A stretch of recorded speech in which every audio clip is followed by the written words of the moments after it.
Alors bonjour à tous, bienvenue dans ce nouveau café marxiste entretien en ligne. Alors aujourd'hui nous avons le plaisir d'être avec Jean-Pierre Garnier. Donc Jean-Pierre Garnier, tu es diplômé de Sciences Po, sociologue et urbaniste. Tu as un doctorat en sociologie urbaine et en urbanisme et aménagement. Alors tu te définis comme anarcho-marxien. Faute de mieux. Voilà, donc fidèle à la pensée de Marx en tout cas. Tu es très influencé par le philosophe marxiste Henri Lefebvre, auteur du célèbre Droit à la ville. Donc tu as travaillé dans de nombreux instituts et organismes de planification urbaine. Tu as aussi été professeur. Tu as écrit de nombreux articles dans différentes revues.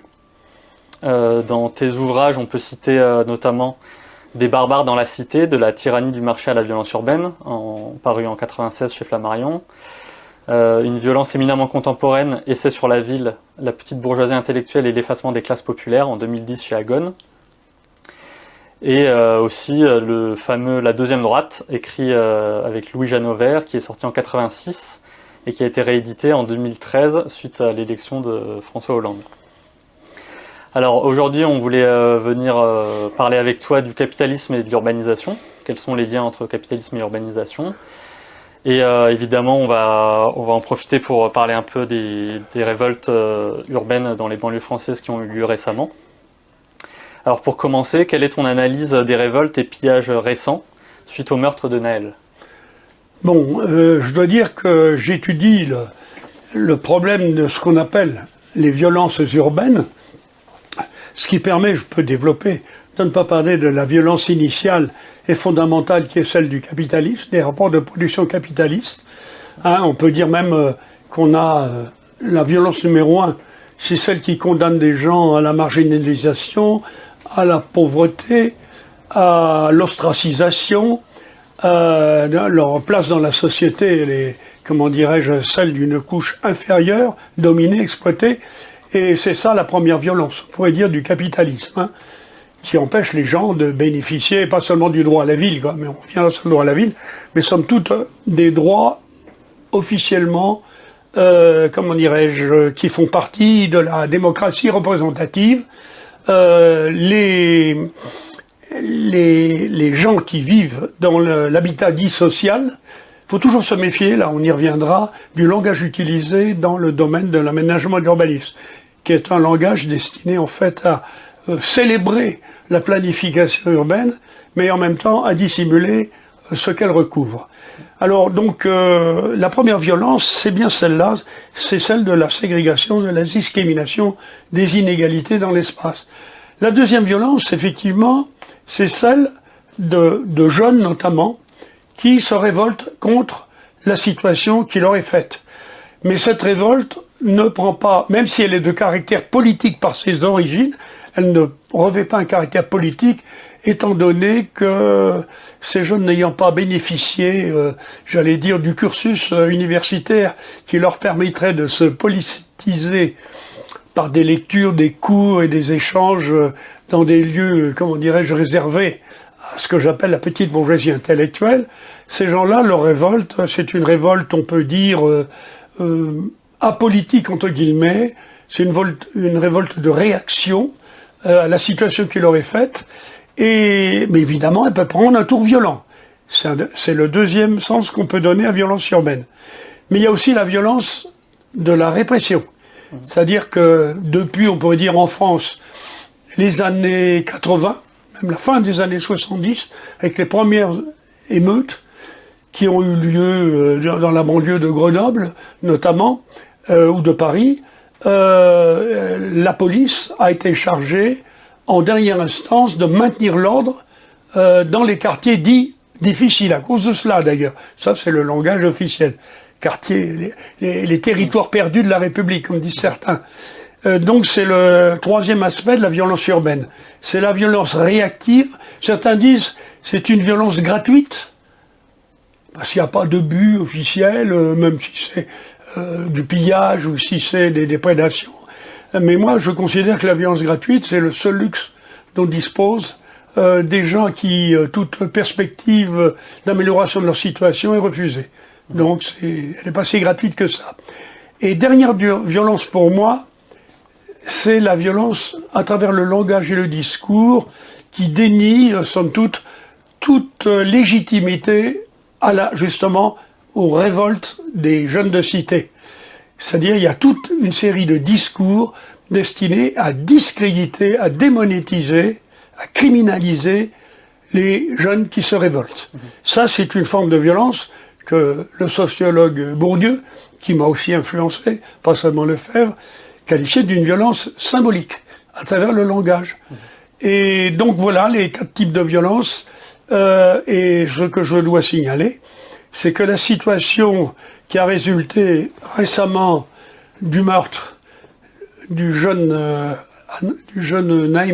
Naël à Nanterre ne fait que s'ajouter. Il faut compter en moyenne à peu près, en moyenne par an, 20 à 23 morts jeunes du fait de la police. On est le pays le plus meurtrier vis-à-vis des jeunes issus de quartiers populaires d'Europe.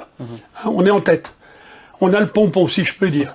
Et donc, cette violence-là, fondamentalement, en ce qui concerne ses causes, n'est pas différente des violences urbaines, entre guillemets, parce que, je vais revenir tout de suite, le terme, j'y reviens maintenant d'ailleurs, violence urbaine laisse entendre que c'est la ville, l'espace urbain, qui serait à l'origine de la violence. Or, ça n'est pas parce que ça se passe dans la ville ou dans certaines parties d'une ville que c'est cette partie de la ville qui est à l'origine des violences. Ce qui est à l'origine des violences, c'est la situation de certaines couches populaires dans l'espace urbain.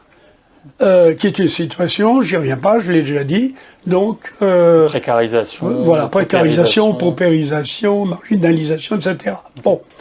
Toujours est-il que le phénomène n'est pas nouveau. Ce qui peut être nouveau, c'est peut-être l'ampleur de la réaction, là, encore que en 2005. Ouais. Les émeutes de 2005 se sont quand même développées dans plusieurs villes de France. Le seul élément nouveau au plan factuel, à mon avis, on peut discuter après des causes, c'est que les pillages, même s'il y avait eu des pillages en 2005, même il y en a eu après, concernaient très souvent cette fois-ci des denrées alimentaires. C'est-à-dire que la situation des classes populaires, avec l'arrivée de Macron au pouvoir, s'est détériorisée au point que les dites classes populaires, les parents ou les amis, n'ont plus de quoi manger correctement, déjeuner, dîner, ils sautent des repas où ils bouffent des saloperies, et somme toute, les émeutiers faisaient leurs courses chez Lidl ou ailleurs, ou chez Casino. Ça, c'est nouveau, c'est un des aspects nouveaux des dernières émeutes. C'est pas le seul, mais enfin, on y reviendra. Et donc, au-delà du fait que ces couches populaires donc font pas partie de la petite bourgeoisie, n'ont pas l'occasion de se politiser, etc., ce que tu soulignes aussi dans certaines de tes conférences, c'est l'absence d'alternatives politiques qui est marquante aujourd'hui. Là, disons que bon, ça renvoie à un des ouvrages que j'ai écrit, la deuxième droite, c'est que la gauche, au sens où on l'entendait, je ne sais pas pourquoi on met un article défini, vu qu'elle est de plus en plus indéfinissable. La gauche a abandonné toute perspective anticapitaliste.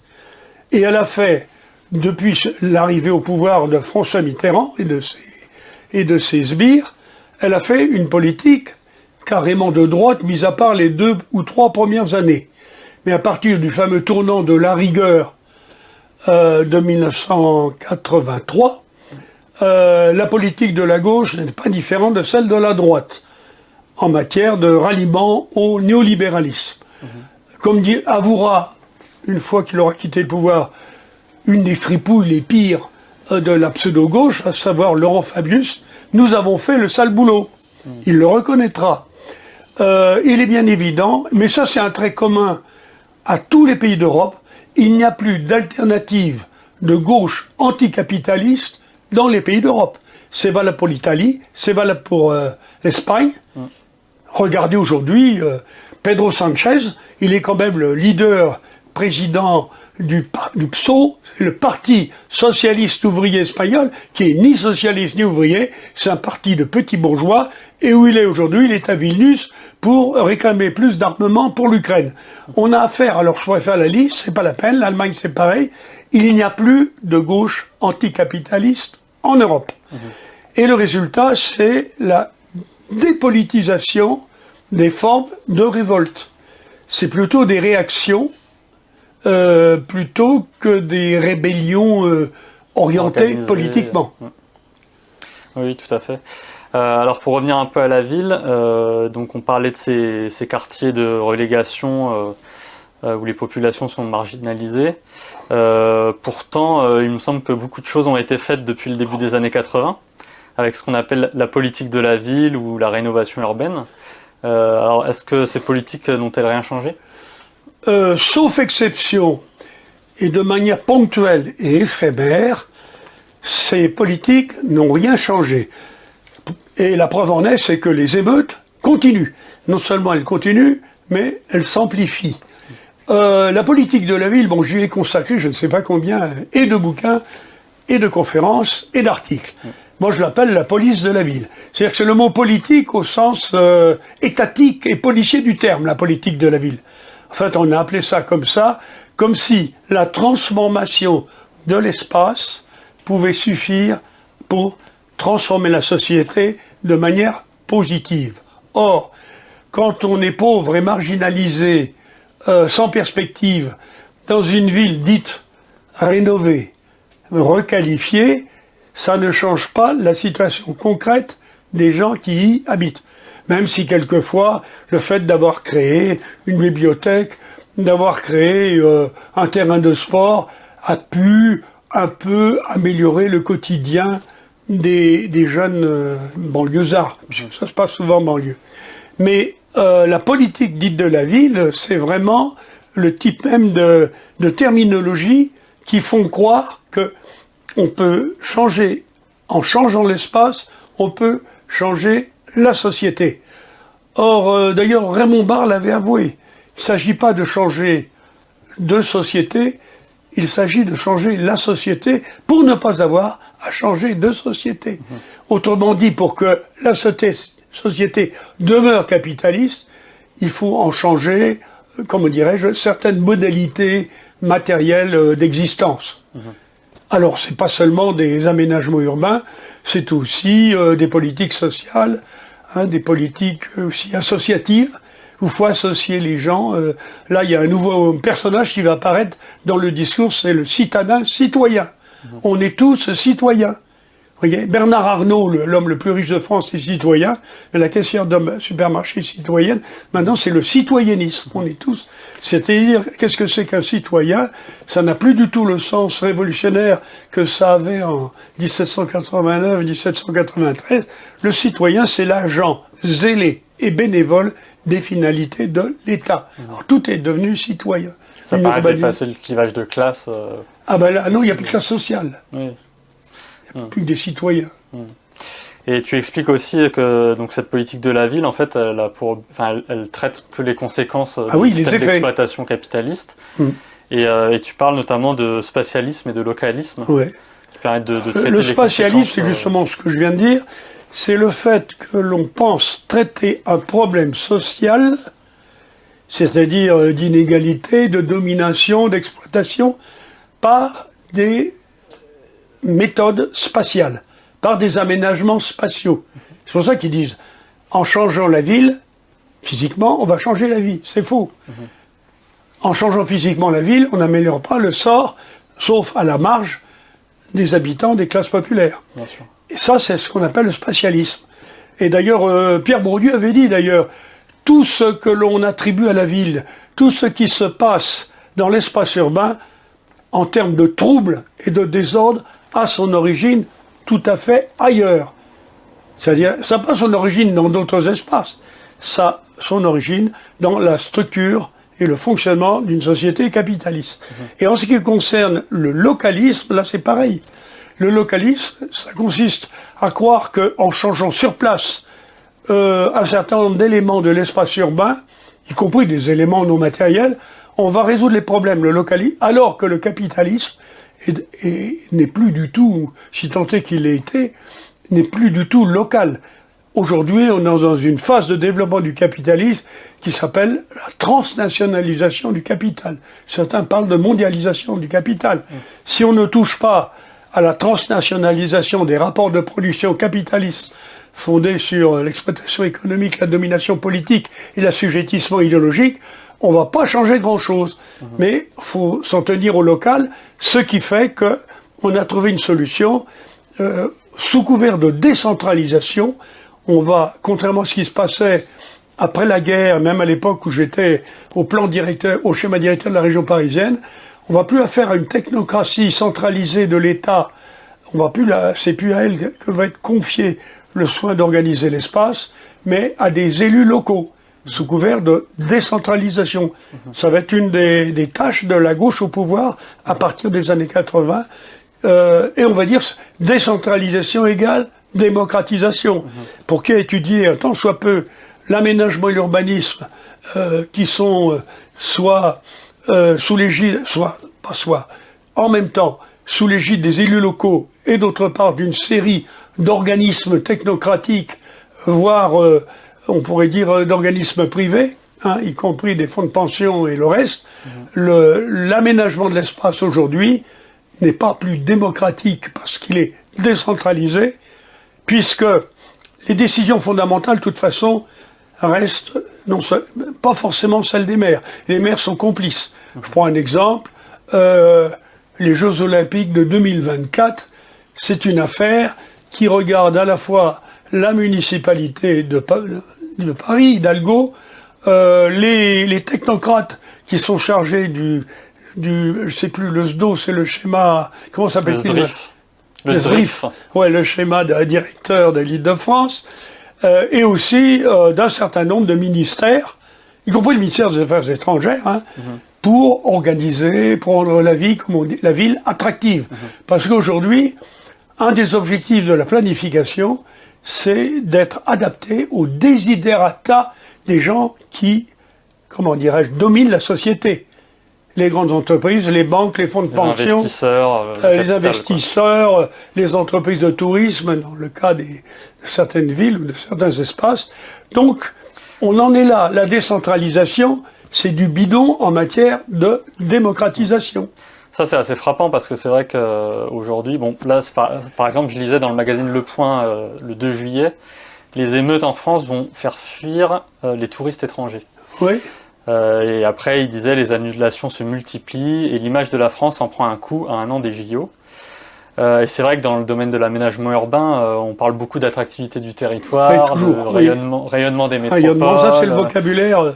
Pôle de compétitivité. Oui, il avait fait un petit lexique techno-métropolitain avec tout ce langage abscon, destiné à valoriser la planification et à dissimuler la raison d'être de la planification urbaine en régime capitaliste. Et ce qui est marrant, c'est que tous les professionnels de l'urbanisme, ils sont payés pour ça, etc. Ils sont éduqués pour ça. Bien sûr, mais même idéologiquement, ils croient vraiment à ces questions-là. Oui. À ce sujet de l'attractivité. Il est très rare. Moi, j'ai fréquenté beaucoup de la génération d'architectes qui sont responsables des réalisations qui ont été faites, mettons à Paris ou ailleurs, dans les années 60 et 70. Les Christian de Portzamparc, l'autre qui a travaillé là, pour les Émirats arabes, il est connu. Celui qui a fait les tours là, qui sont à l'est de Paris, les tours obliques. Jean Nouvel. Voilà, Monsieur Nouvel, qui était Portzamparc et Nouvel, quand ils étudiaient l'architecture dans les écoles d'architecture, étaient maoïstes. Faut pas l'oublier. Mais après, ils ont tous viré leur cutie. Ouais. Non, mais tous les architectes, par définition, j'avais fait un article qui s'appelait Architecture et anarchie, un couple mal assorti. Et c'est pour montrer que les architectes sont toujours au service de. Machiavel, ça ne nous rajeunit pas, disait l'architecte est toujours au service du prince. Alors les princes qui nous gouvernent aujourd'hui, c'est pas les mêmes. Aujourd'hui, on a Macron, on a Darmanin, on a Hidalgo, on a Pécresse. Enfin bon, on peut pas dire que ce soit des démocrates.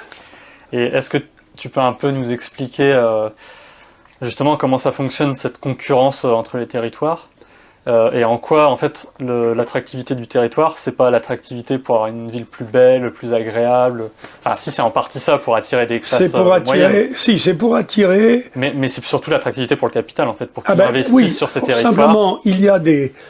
Je veux dire, quand on fait des grandes opérations d'urbanisme, hein, elles ont un nom aussi. Comment s'appellent ces grandes opérations d'urbanisme? Les OIN ou les ZAC ou les... Oui, ça a un nom en initial. C'est toujours en initial parce que ça fait savant. Ces grandes opérations d'urbanisme, mettons la Défense, pour prendre un exemple, ou celles qu'on fait du côté de Brie-sur-Marne, c'est des opérations destinées à attirer des investisseurs, des entreprises, mais aussi à le côté prestige. C'est-à-dire quand on implante un siège social, il faut que ce siège social soit non seulement dans une zone déjà valorisée pas seulement financièrement, mais esthétiquement, et valorisé aussi par la présence de bâtiments, d'installations qui symbolisent la réussite, le succès, le dynamisme de l'entreprise. Bon, donc aujourd'hui, quand on dit attractivité, c'est déjà cette clientèle bourgeoise, capitaliste, hein, de chefs d'entreprise, de constructeurs aussi, de spéculateurs qu'il faut attirer. Mais la deuxième catégorie qu'il faut attirer, c'est ceux qui sont indispensables justement à la conception de ces espaces et à leur animation. C'est des gens qui appartiennent à ce que j'appelle la petite bourgeoisie intellectuelle, qui est une classe moyenne, une classe médiatrice entre la classe dominante et la classe dominée. C'est une classe, comme diraient certains, qui est régnante, qui règne mais ne gouverne pas réellement. Il faut attirer ces gens-là, parce que ces gens-là sont indispensables pour le prestige, l'animation, le standing et la réputation d'un certain nombre de villes ou de quartiers. La fameuse classe créative.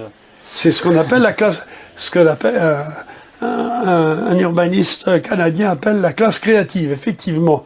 Bon, il s'agit avant tout de créer de la plus-value, mais il s'agit aussi, par la création architecturale, l'inventivité des formes, comment dirais-je, de faire en sorte que tel espace urbain ou telle ville dans son ensemble symbolise, somme toute, la réussite, l'inventivité. Et on fait croire que tout le monde en bénéficie. C'est-à-dire qu'en fait, dans le discours officiel, le Grand Paris est censé bénéficier à tous les Parisiens. Pas une minorité de Parisiens. Et encore moins une minorité d'étrangers. Et donc on va tout faire pour que les investisseurs investissent, c'est-à-dire pour qu'ils exploitent, en fait, qu'ils fassent de la plus-value. Donc on va créer par exemple des lignes de transport, on va essayer d'améliorer le cadre urbain. Regardez le Grand Paris Express. Là, qui veulent bien ramener leurs sous et puis... oui, vous avez vu le Grand Paris Express qui va aller à le Charles de Gaulle Express. Charles de Gaulle Express, oui. Et il l'appelle des fois le Grand Paris Express, c'est gratiné. Il va emprunter au départ des lignes du RER qui vont être désaffectées, qui servent actuellement, parce qu'elles sont bout double. Quand il y a une panne et tout, truc comme ça, les lignes de RER, il y a des rails qui servent, en cas de panne, à faire passer les wagons et les locomotives. Maintenant, on va utiliser ces rails qui existent déjà, puis on va en ajouter d'autres, en donnant la priorité à un train qui ira très rapidement, sans arrêt, du centre de Paris, en l'occurrence la gare de l'Est, c'est du moins ce qui est prévu, jusqu'à l'aéroport de Roissy. Et ça ira très vite, ça coûtera, comment dirais-je, bonbon, pour pas dire la peau des fesses. Déjà, il prévoit des tarifs qui sont 120 € pour aller de la gare de l'Est à... Il prévoyait ça il y a 2 ans. Ça a peut-être augmenté. Et toutes les nouvelles lignes de RER qu'on met en branle actuellement, y compris vers le sud, vous voyez, vers Massy, vers la grande zone universitaire en cours de développement, c'est pareil. Paris-Saclay. Paris-Saclay, c'est pareil. Priorité à des lignes rapides qui vont coûter cher et qui vont être réservées aux étudiants et aux profs. Aux élites. Et aux investisseurs. Au détriment de tous les quartiers traversés. Ah oui, et au détriment. banlieues, Voilà. Est-ce que tu peux nous expliquer, tu parles de développement inégal justement dans les métropoles capitalistes, donc entre justement les secteurs qui attirent les classes bourgeoises ou petites bourgeoises et les investisseurs, et les zones de relégation. Qui sont plus ou moins laissées à l'abandon, Voilà. malgré quelques politiques, on en a parlé. Quand il y a des révoltes, des émeutes, des menaces d'insurrection, on dit il faut quand même essayer de résoudre le problème en leur offrant un cadre de vie plus adapté. Alors on fait quelques réformes, j'en ai parlé, même matérielles, en ce qui concerne les installations, le système de transport, mais le fond n'est pas résolu, puisque ceux qui habitent là, avec le néolibéralisme, aujourd'hui, la situation des classes populaires est pire sur le plan matériel et l'absence de perspective qu'elle l'était dans les années 60, 70, 80, mais même 90. Il y a une paupérisation, une précarisation généralisée de la population, et donc dans les villes, des habitants des classes populaires. On le voit notamment avec l'ubérisation, où il y a beaucoup d'habitants de ces quartiers populaires qui sont obligés de devenir chauffeurs Uber ou alors livreurs, etc. Ici, à Paris, très mal on se retrouve à côté, à 2 pas d'un quartier qui avait été célèbre pendant la Commune, qui était un des quartiers où il y avait les communards, qui se battaient évidemment contre la bourgeoisie. Il s'appelle la Butte aux Cailles. Bon, c'est au bout de la rue là. Maintenant, il y a des restaurants tout le long là, et depuis, on peut dire 3 ans, vous avez une foule de jeunes, évidemment d'origine, en général maghrébine, moins africaine, qui sont là avec leur vélo et puis leur, comment dirais-je, pour mettre la nourriture, qui viennent chercher de la nourriture. Ils sont ubérisés jusqu'à la moelle et ils sont là pour que les restaurants de cette rue, qui prospèrent d'ailleurs grâce à... Il y en avait moins avant. Les restaurants de cette rue les fournissent en repas qu'ils vont porter avec leur bicyclette là où on les a commandés. Et là, on est dans un quartier, je dirais qu'il y a un mot que n'aiment pas beaucoup mes collègues, parce que c'est pas scientifique, c'est le mot bobo. C'est un quartier boboisé, c'est-à-dire envahi, colonisé par la petite bourgeoisie intellectuelle. Je me fais un plaisir de dire bobo. Alors évidemment, on me répond « Ah, c'est Marine Le Pen qui traite les progressistes diplômés de bobo. » Bon, je ne peux pas m'étendre beaucoup là-dessus. Bobo, ça vient de bourgeois bohème. Bourgeois bohème est une notion qui a été lancée par un éditorialiste en 2000, un éditorialiste de New York Times. Il appelait ça donc bourgeois bohème en français. Pourquoi? C'est quoi? C'est la partie de la fraction de la bourgeoisie qui adopte un style de vie branché, bohémien, artiste. Mais en France, le mot bobo ne s'applique pas à une fraction de la bourgeoisie. Aux États-Unis, par exemple, c'était pas les Bush, c'est la bourgeoisie traditionnelle.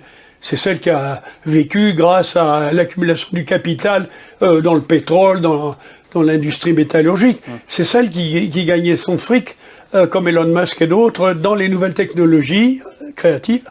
Et on les appelait donc les bourgeois bohèmes. Mais en France, bobo, ça désigne la fraction de la petite bourgeoisie intellectuelle qui se prétend branchée de gauche moderne et qui, en fait, se substitue peu à peu aux classes populaires dans différents quartiers.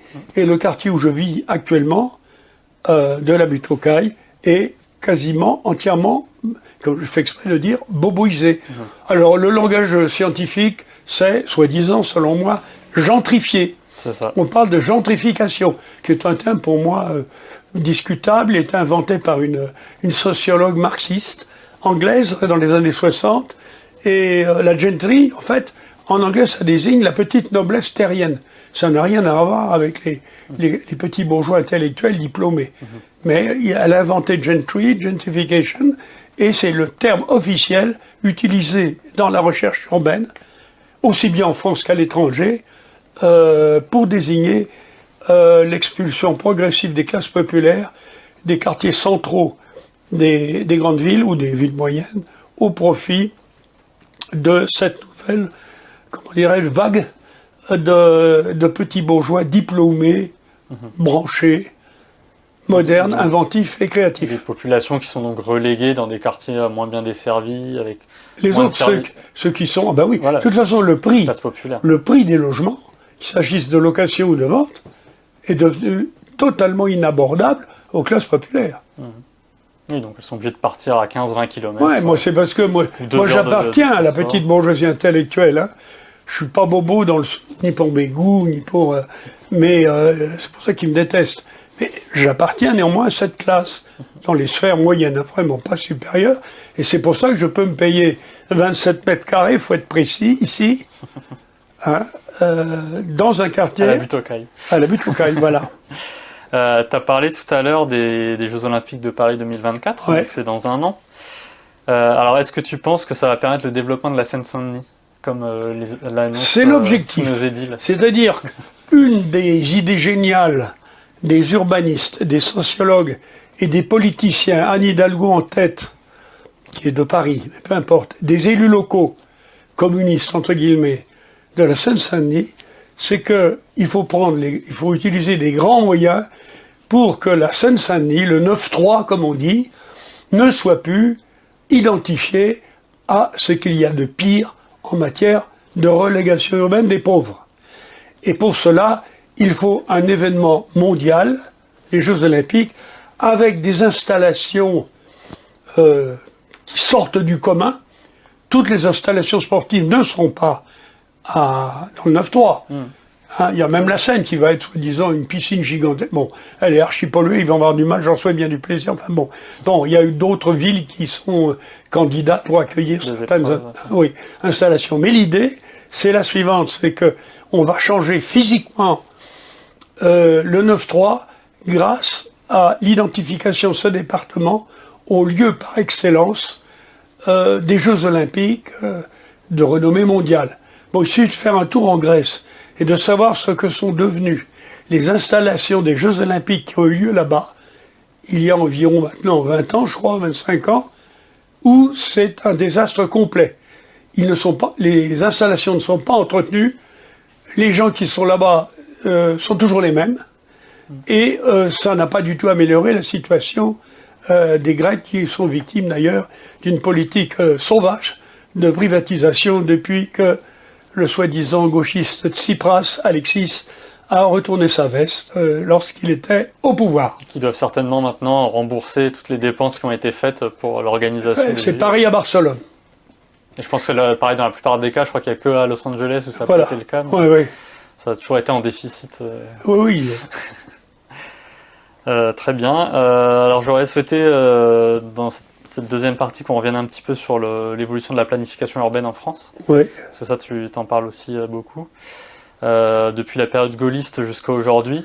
Alors est-ce que tu peux un peu nous expliquer l'évolution de la Je planification dirais dans les que grandes lignes? moi, quand je l'ai dit tout à l'heure, enfin peut-être hors entretien, j'ai été recruté, comment dirais-je, dans l'urbanisme et l'aménagement de la région parisienne, à une époque où on était encore dans la foulée de la planification dite indicative, qu'on opposait à la planification autoritaire des pays de l'Est.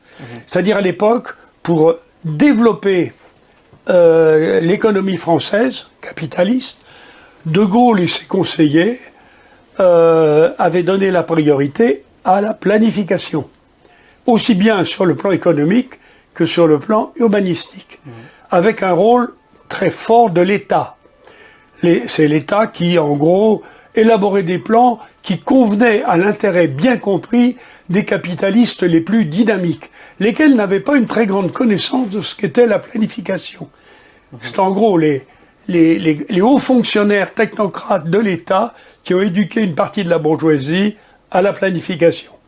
Et quand je suis rentré à l'Institut d'aménagement et d'urbanisme de la région parisienne pour l'élaboration du schéma directeur de cette région, on était encore dans cette période où ceux qui définissaient les grandes orientations de ce qu'allait devenir la région parisienne, Paris et ses environs, parce que l'un des problèmes aussi, c'était que Paris, fallait que Paris se développe physiquement, spatialement. Il fallait changer complètement la répartition des logements, des activités, des systèmes de transport pour l'adapter justement à la modernisation, comme on disait à l'époque de l'économie française. Et là, le rôle de l'État, État bourgeois certes, mais État au service du capital certes, mais était fondamental. C'était avant l'essor du néolibéralisme. L'essor du néolibéralisme... C'est ce que tu appelles le dirigisme. On peut dire dirigisme. C'était péjoratif, hein, un peu. Oui. Dirigisme, oui. On disait technocratique ou dirigiste, ou étatiste. Okay. Mais le libéralisme, comment dirais-je, va se développer en France et ailleurs, hein, d'ailleurs. C'était l'époque juste avant Reagan et Thatcher aux États-Unis. Le libéralisme à l'échelle mondiale va se développer à la fin des années 70 et début des années 80, et on va abandonner la perspective dirigiste où l'État seul décide de l'essentiel des orientations de l'urbanisme et de l'aménagement au profit d'une collaboration ouverte avec le capital financier, avec les banques, avec les grandes entreprises. On va appeler ça, toujours des initiales, le PPP, le partenariat public-privé. Hein? C'est-à-dire, en fait, très clairement, une collaboration de classe entre les secteurs les plus dynamiques de la bourgeoisie et les secteurs les plus modernistes de la petite bourgeoisie intellectuelle, haut placée, qui sortent des grandes écoles et des universités. Alors donc là, c'est à ce moment-là, on va changer les mécanismes de planification. Alors on va même, il y a un mot qui va apparaître, parce que tout le monde, pour dire que c'est plus celle d'avant, on va parler de participation. Alors la participation, c'est un mythe. Cette planification est censée aussi associer les habitants à la définition des espaces qu'ils vont habiter. Participation. Bon. Donc ça, c'est arrivé avec le mitterrandisme.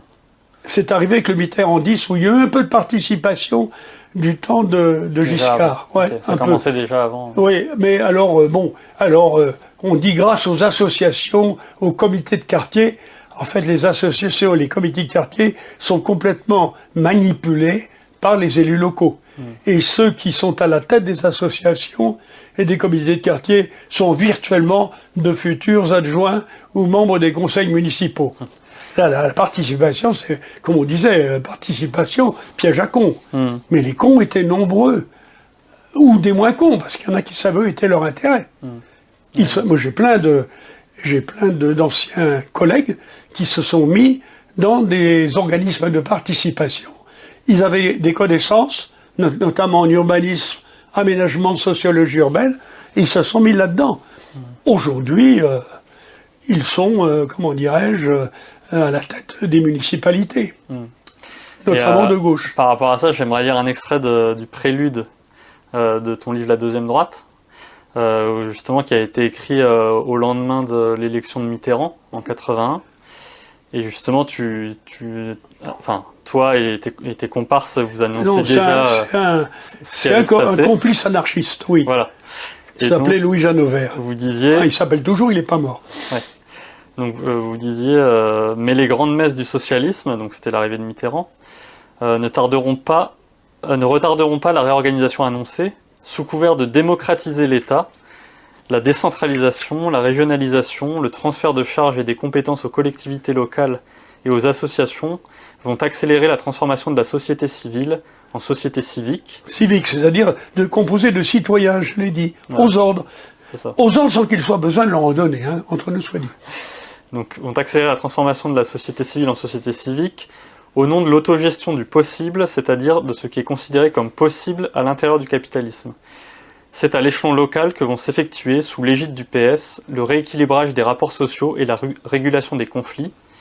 L'assujettissement du capitalisme français à la division internationale du travail ne sera pas remis en cause, bien entendu, pas plus que la logique du profit, l'économie de marché et les impératifs de rentabilité qui en découlent. Donc là, à cette époque-là, le lendemain de l'élection de Mitterrand, vous dénonciez déjà en fait Ah ben oui, le passage au niveau de la gestion de l'État et des principaux dirigeants, d'une économie capitaliste à l'ancienne, à la papa, avec le gaullisme, Pompidou, autoritaire, etc. il était autoritaire Dirigiste, et technocratique. Là, il est toujours aussi technocratique, mais c'est beaucoup plus dilué. Voilà, donc avec une décentralisation où on dit que les habitants pourront participer à la gestion de l'économie, mais en fait, on voit que globalement, les habitants ne participent pas plus. Les habitants d'ici ne participent pas. Si, il y a quelques bobos qui sont liés au conseil municipal qui participent au pouvoir, mais ça ne change pas le rapport de classe. Pas du tout. Et qui dirigent vraiment la société, quoi. Bah non. Ouais, donc ça c'est un passage que je trouve très intéressant parce que du coup ça montre un peu cette mutation de la planification urbaine en France et comment on passe d'une gestion dirigiste à une dérégulation. C'est pour ça quand il parle du spatiale. partenariat public-privé, c'est ça que ça veut dire aussi. Et du coup, est-ce que tu peux nous expliquer du coup à partir de l'époque Mitterrand, enfin déjà tu parlais de Giscard, Mitterrand, comment on arrive à une forme de dérégulation spatiale, de décentralisation et comment ça fonctionne globalement jusqu'à aujourd'hui, quoi.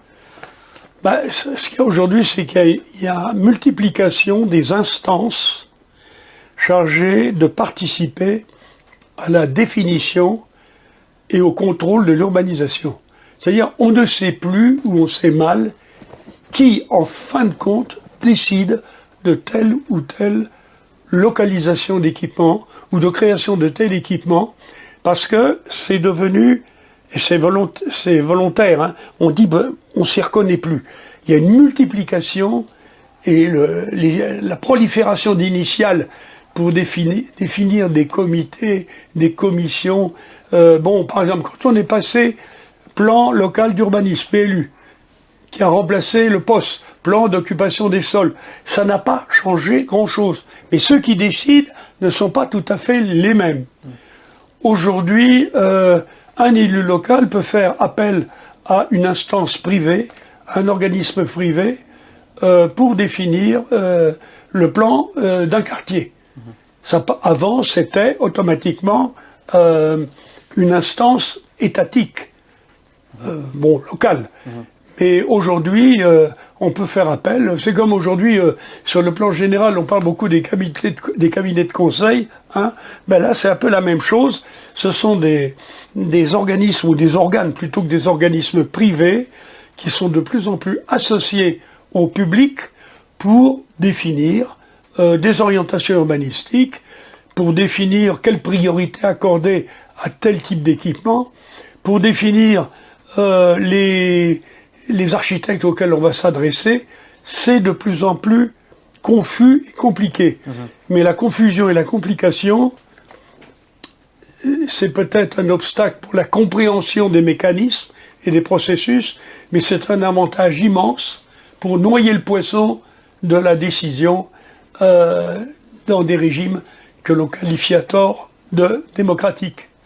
Et ce que tu montres aussi dans un article, c'est que malgré cette décentralisation, donc même si on a par exemple les maires ou d'autres échelons locaux qui ont certaines prérogatives, l'État maintient quand même son contrôle de façon autoritaire, avec justement ce dont on parlait, le schéma directeur de la région Île-de-France, ou les SCOT, ou tout un tas de documents de planification qui permettent quand même à l'État de donner les grandes lignes. Plus c'est important, moins c'est décentralisé. C'est ça la règle. Il est bien évident que quand on décide de faire aujourd'hui, de prolonger, comme on l'a fait aujourd'hui, l'opération de la Défense, par une autre opération qui s'appelle Grande Arche, ou je ne sais trop quel nom, elle a peut-être changé encore, ce qui est derrière la Défense. Il est bien évident que c'est une décision qui intéresse le capitalisme multinational et qu'on ne va pas la confier à un élu local. Le maire communiste, puis on a parlé de lui récemment, le maire communiste Patrick Jarry, de Nanterre, est un larbin au service de l'urbanisation capitaliste. Il pourra dire « Ah, je voudrais qu'il y ait un peu plus de logements sociaux dans telle opération de logement, ne serait-ce que pour ses électeurs. » Mais il faut savoir que la portion de logement social est très réduite dans ces cas-là. Et puis c'est pas, comme vous le savez, les logements sociaux, il y a de tout. Il y a des logements sociaux pour classe moyenne et vous avez des logements sociaux pour pour Smigard, on dirait. Oui, tout à fait. Et on le voit aussi avec les opérations de type OIN, donc opération d'intérêt national, où maintenant il y a des projets partenariales d'aménagement, donc partenariat entre Quand l'État on dit et les intérêt national, collectivités. tout le monde dit « Ouh là là, je ne peux pas m'en mêler, c'est compliqué, c'est important. Opération, rien que l'appellation, c'est pour ça que je m'occupe beaucoup du langage utilisé dans l'urbanisme et l'aménagement. Comment dirais-je, le langage utilisé est fait à la fois pour dissimuler la logique réelle de l'aménagement et de l'urbanisme et pour en même temps impressionner les gens qui ne participent pas aux décisions. Si on dit c'est une opération d'intérêt national, oh là là, intérêt national, c'est comme du temps de De Gaulle, quoi. C'est pas l'intérêt national, c'est l'intérêt du capital, comme d'habitude. Bien sûr. À l'échelle nationale et surtout à l'échelle transnationale maintenant.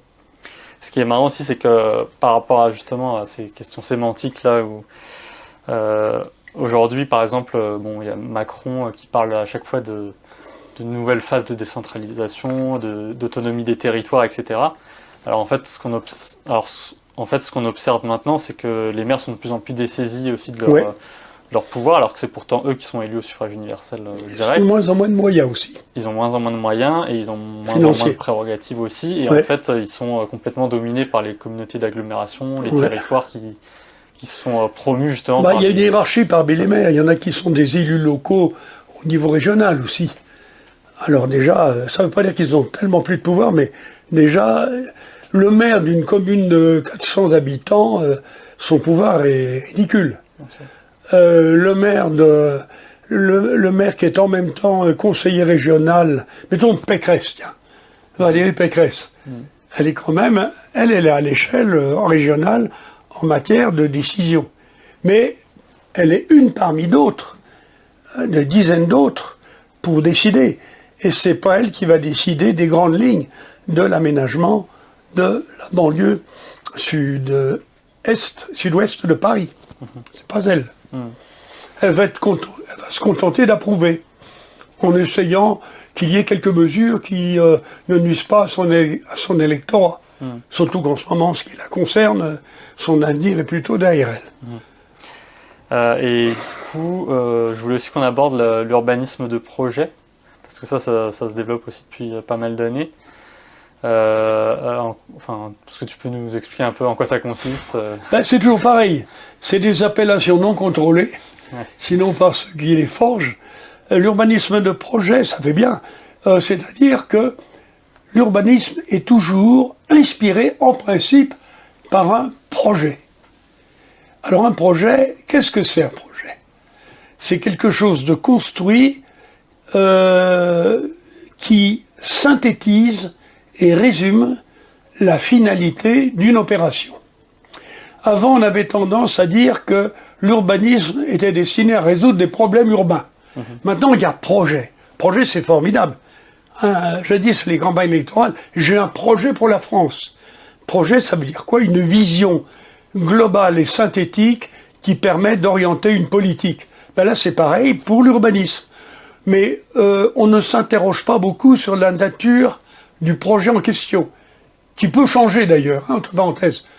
Moi, je me suis amusé à comparer des justifications de l'opération qui est menée, comment dirais-je, justement, au sud de Paris, là, du côté de Châtenay-Malabry. Enfin, je prends toutes les justifications ont changé. Au départ, c'était pour une raison. Il fallait desserrer l'agglomération parisienne. Il fallait donner plus de place aux espaces verts, faire en sorte que les gens ne vivent pas les uns sur les autres, diversifier l'occupation des sols, etc. Aujourd'hui, c'est plus du tout ça. On ne parle plus de ça. Il y a un autre projet. On ne sait pas ce que c'est. Mais bon, moi, je vois une commune qui va souffrir de ça. C'est celle où il y a une opération d'urbanisme social qui existe, socialiste même, qui date d'avant-guerre, qui s'appelle toujours l'opération La Butte Rouge, à Châtenay-Malabry. Le maire de Châtenay-Malabry est complètement vendu au capitalisme.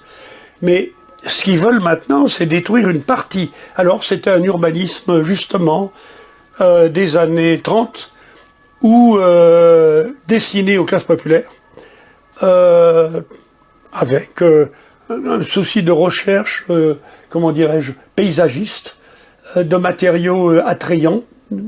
En général, c'est la brique rouge. Et là, aujourd'hui, eh bien, on commence à vouloir déloger ce qui reste de classe populaire de cette opération. Hein, ça s'appelait les villages, c'est pas les cités-villages, comment on appelle ça ? Cité-jardin. Les cités-jardins, Ouais, exactement. Il y en a autour de Paris. Ouais. Cette cité-jardin de Châtenay-Malabry, la Butte Rouge, c'est son nom, aujourd'hui va devenir une cité bobo, où on va éliminer une partie des bâtiments jugés un peu obsolètes, au dépit de quelque chose qui sera très semblable à ce qu'on voit ailleurs. Cité-jardin, on ne parlait pas d'écologie à l'époque, mais c'était l'idée où, au lieu de voir que du béton, on allait avoir pas mal de verdure. Les classes populaires. Maintenant, ça ne s'adresse plus aux classes populaires, ce qu'on va y faire. Et derrière cette notion d'urbanisme de projet, ce qui est important aussi, je trouve, c'est le fait que le projet remplace la règle. Oui. Et donc c'est plus, par exemple, le règlement d'urbanisme qui va décider. Et non, ce qu'on dit, c'est on débureaucratise. Voilà. Quand il y avait des règles, c'est débureaucratique et ça introduisait une rigidité dans les choix sur lesquels on ne pouvait plus revenir. Alors maintenant, il y aura. Alors que c'est censé garantir la qualité de vie, etc. Oui, alors maintenant, on va supprimer les règles pour le capital, quoi. Pour débureaucratiser et rendre plus souple. Mais si on supprime les règles, ça veut dire que c'est complètement adaptable aux dernières volontés, et pas les dernières volontés testamentaires, mais aux dernières volontés des capitalistes qui veulent s'installer dans telle ou telle région. C'est bien, plus de règles, donc c'est ce qu'on appelle le capitalisme dérégulé. C'est ça. C'est valable en économie, mais c'est valable aussi en urbanisme. C'est la libération de l'urbanisme. Voilà. C'est-à-dire qu'on va s'adapter à ce que souhaitent les investisseurs. Voilà. Au détriment de. Mais on fera des présentations, parce qu'il faut voir les présentations des projets. Hein. Alors on ameute les comités de quartier pour qu'ils assistent. Alors il y a un sociologue de service, un urbaniste, un architecte de service, un élu local de service, et puis un investisseur de service. Tous se sont mis d'accord sur ce qu'ils allaient raconter. Ils prennent les gens vraiment pour des crétins. D'ailleurs, ce genre de rituel a de moins en moins de succès entre nous, soit dit.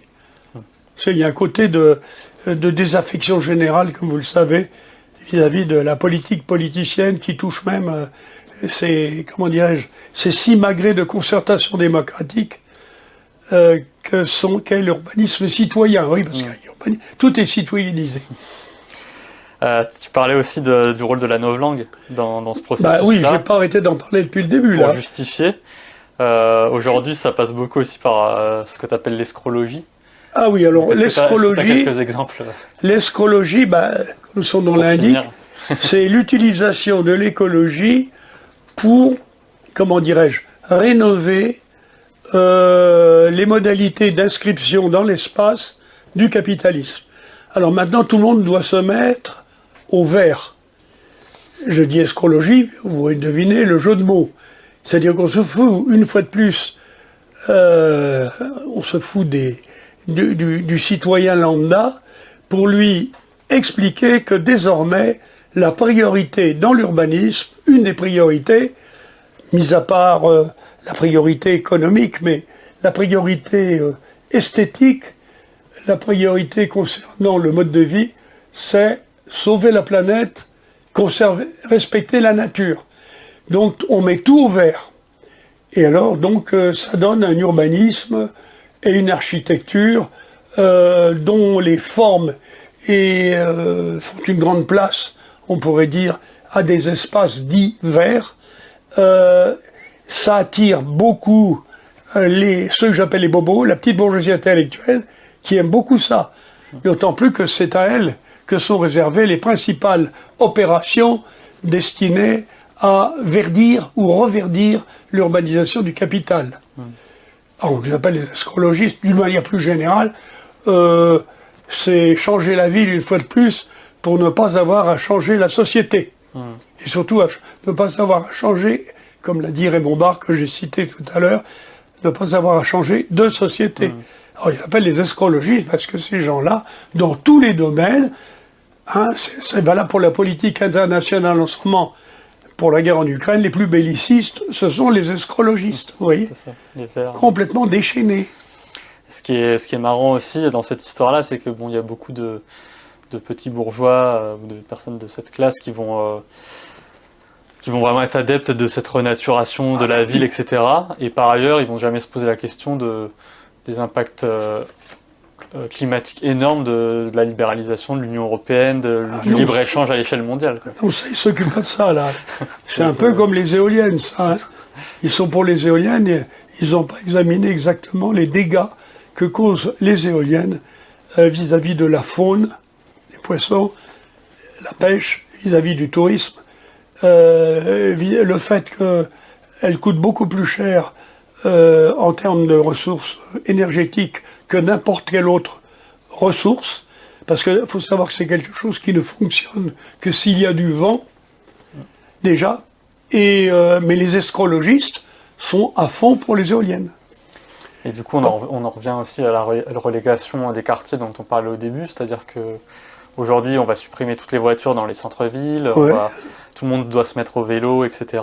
Ouais. Et du coup, les classes populaires qui viennent travailler dans ces centres, elles ne peuvent plus utiliser la voiture, ou alors les parkings sont à des coûts Ou alors ça sort des voitures électriques très importants. qui coûtent très cher, Voilà, et donc on en qui revient ne garantissent pas la non-pollution d'ailleurs, en ce qui concerne leur fabrication. voilà. Les pièces qui composent l'avion, là, les voitures électriques sont très très chères. Évidemment, elles sont fabriquées dans des pays très éloignés. On les importe. Mais là, c'est comme le reste. Là, l'écologie, ça devient qui peut être contre la nature. Ceux qui sont contre la nature sont des monstres, sont des inconscients, sont des débiles mentaux. Mais on ne sait plus ce qu'est la nature, étant donné que tout ce qu'on fait en ce moment, c'est dénaturer l'environnement. Si vous allez dans une ville nouvelle, vous allez voir où est la nature. Une ville nouvelle, hein. J'entends, moi je suis ville nouvelle de la région parisienne, mais je suis contemporain de leur élaboration. Eh ben, il suffit de voir ce que c'est. Mais ce qu'il faut savoir, c'est que ce qu'il faut retenir, c'est que le capitalisme, c'est comme on dit, un mode de production qui est fondé, vous le savez comme moi, sur quand même des processus qui sont pas spécialement progressistes. Mais ce mode de production, pour pouvoir se reproduire, pour que les rapports de production capitalistes puissent se reproduire, et le sociologue dont on a parlé au début, Henri Lefebvre, a écrit je ne sais pas combien d'ouvrages sur la question, dont un qui s'appelle la production de l'espace. Il faut savoir que la production de l'espace est indispensable, une certaine production de l'espace, à la reproduction des rapports de production capitalistes. C'est la raison pour laquelle c'est devenu une activité intellectuelle, théorique fondamentale, et en même temps une activité professionnelle qui offre des emplois à des milliers de gens.